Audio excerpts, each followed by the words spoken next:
திருவண்ணாமலை மலப்பம்பாடியில் நடைபெற்று வரும் திமுக இளைஞரணி வடக்கு மண்டல நிர்வாகிகள் சந்திப்பில் முதலமைச்சர் மு.க.ஸ்டாலின் உரையாற்றி வருகிறார். அந்த காட்சிகளை தற்போது பார்க்கலாம். ஒரு வேலையை சொல்லிட்டா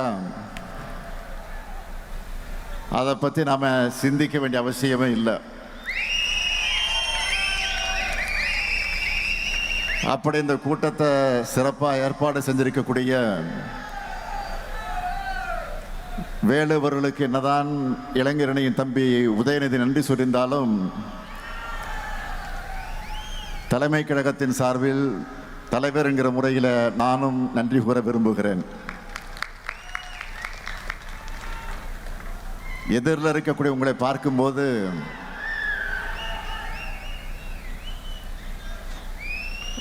ஒரு 50 ஆண்டுகள் டைம் டிராவல் பண்ணி பின்னாடி போன மாதிரி எனக்கு இருக்கு. உங்களை மாதிரி இளைஞனா கிராமமா தமிழ்நாடு முழுக்க பயணம் பண்ணி இந்த இளைஞரணியை வளர்த்தெடுக்க நான் பயணம் செய்த அவைகளெல்லாம் எண்ணி பார்க்கிறேன். அதுதான் இப்பொழுது எனக்கு ஞாபகங்களாக வந்து கொண்டிருக்கிறது. எத்தனை ஞாபகங்கள்! இரவு பகல் பார்க்காம, தூக்கம் இல்லாம கிராமங்கள் தோறும் கொடியேற்றம், திண்ணை பிரச்சாரம், நாடகம், பொதுக்கூட்டம் என கழக நிகழ்ச்சிகளை நடத்தியிருக்கோம். அப்படி உழைச்சி வளர்த்த திராவிட முன்னேற்ற கழகம் 75 ஆண்டுகளை நிறைவு செஞ்சிருக்கிறோம். அப்படிப்பட்ட கழகத்திற்கு புது ரத்தமாக வந்திருக்கக்கூடிய உங்களை எல்லாம் பார்க்கும்போது புது மகிழ்ச்சியும் நம்பிக்கையும் பிறக்குது. அது மட்டுமல்ல, உங்களுடைய எனர்ஜி எனக்கு டிரான்ஸ்ஃபர் ஆகியிருக்கு. இப்போ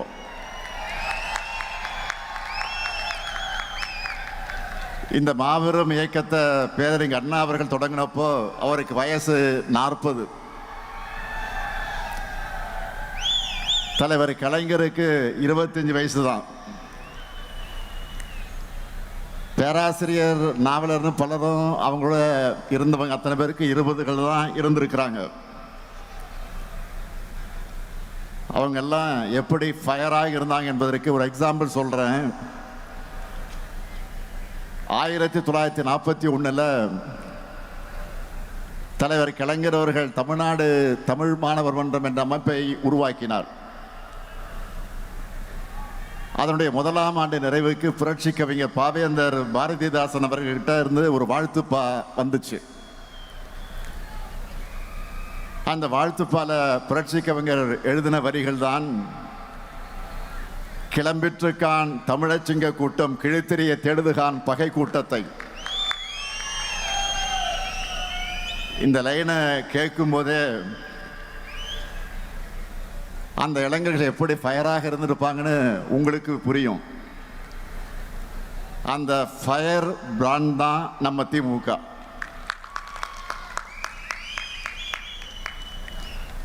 இது எதெல்லாம் இந்த தமிழ் சமுதாயத்துக்கு பின்னுக்கு இழுக்குமோ, எது எதெல்லாம் தமிழ்நாட்டை இருட்டுக்குள்ள தள்ளுமோ, அது எல்லாத்தையும் தோற்கடிச்ச புது வரலாறு படைச்சோம். சும்மா எடுத்தோம் கவிழ்த்தோம்னு இங்க எதையும் பண்ணிடல.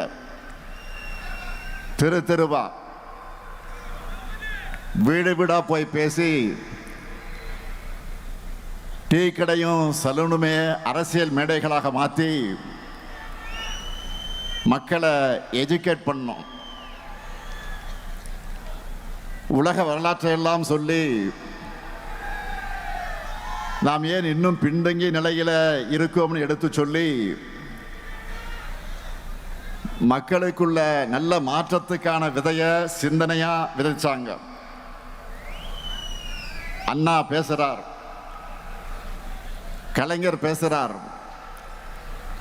நாவலர் பேசுறார், பேராசிரியர் பேசுறாருன்னு சொன்னா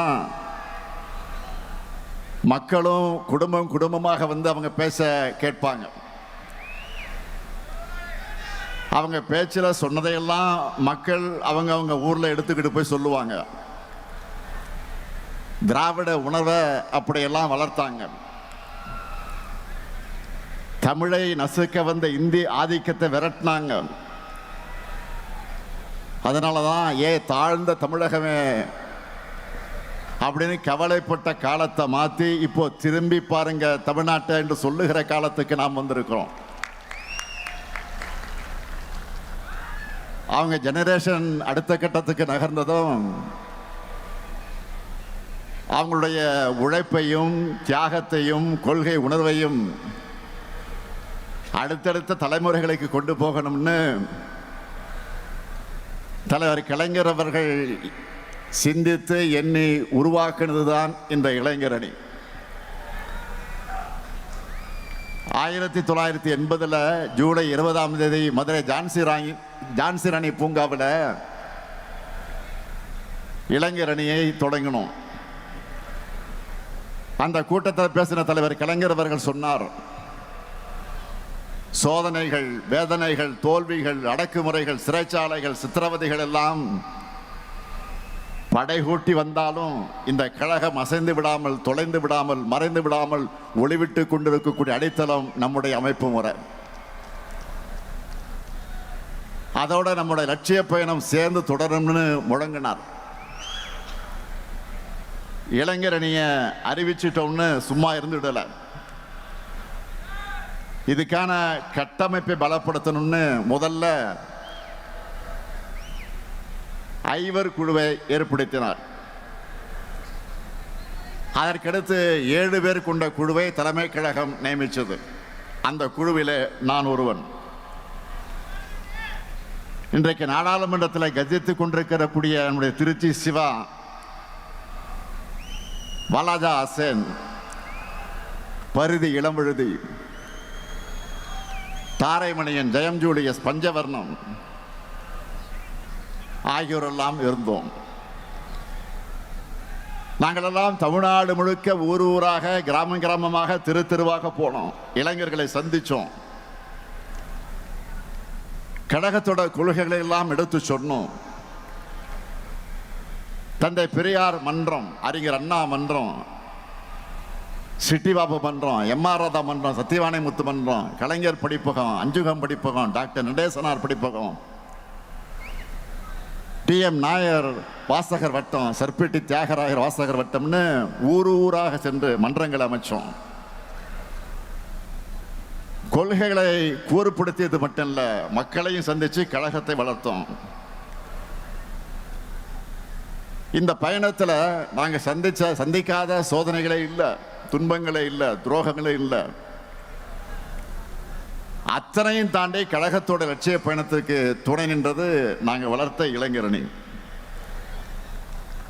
இப்போ அந்த பணியை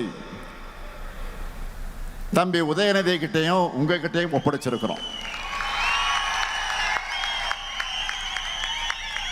அவரும் தன்னுடைய பொறுப்பை உணர்ந்து இன்னும் பவர்ஃபுல்லா செயல்படுறாரு. இன்னும் சொல்லணும்னா இறங்கி அடிக்கிறாரு.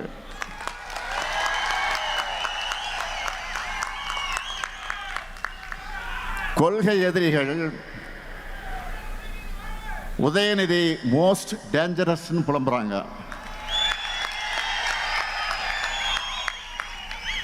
அந்த அளவுக்கு கொள்கையிலே ஸ்ட்ராங்கா இருக்காரு. கழகத்துக்கு எது தேவை என்று உணர்ந்து செயல்படுகிறார் உதயநிதி. முதல்ல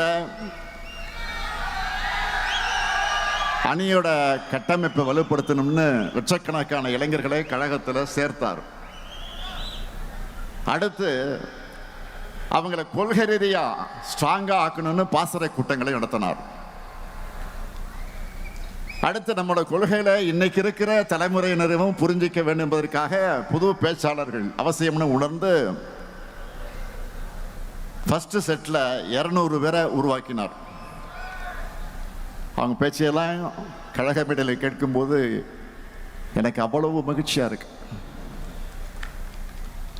அடுத்த இளைஞர்களான நீங்க இன்னும் ஷார்ப்பா பேச, ஸ்ட்ராங்கா களமாட நிறைய புத்தகங்கள் உருவாகணும். அதுக்காக முத்தமிழ் அறிஞர் பேர்ல பதிப்பகம் தொடங்கினார். சரி, இதெல்லாம் செஞ்சுட்டோம்னு சும்மா இருக்கல. இதெல்லாம் உங்களுக்கு வந்து சேரணும்னு அறிவு திருவிழா நடத்துறார்.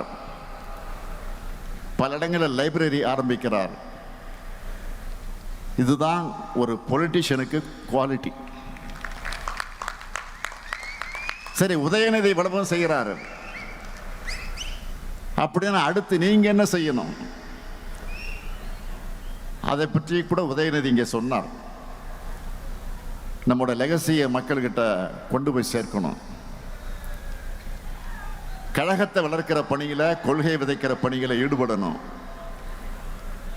காலையில முரசொலி படித்த பிறகு அதில் வெளியாகி இருக்கக்கூடிய கட்டுரைகள், கருத்துக்கள், தலையங்கங்கள், திராவிட இயக்க பார்வைகள்னு எல்லாவற்றையும் உங்களால் முடிஞ்ச அளவுக்கு எல்லார்கிட்டையும் கொண்டு போய் சேருங்க. அது எல்லாத்தையும் சுருக்கமா இன்றைய இளைஞர்களுக்கு புரிகிற வரையில கிரியேட்டிவா மாற்றி உங்களுக்குன்னு ஒரு ஸ்டைலில் பேசி எழுதி கொண்டு போங்க. அவங்களுக்கு விழிப்புணர்வையும் தெளிவையும் ஏற்படுத்தி தமிழ்நாட்டை உயர்த்தக்கூடிய கழகத்தின் பாதையில் அவங்களை கொண்டு வரணும்.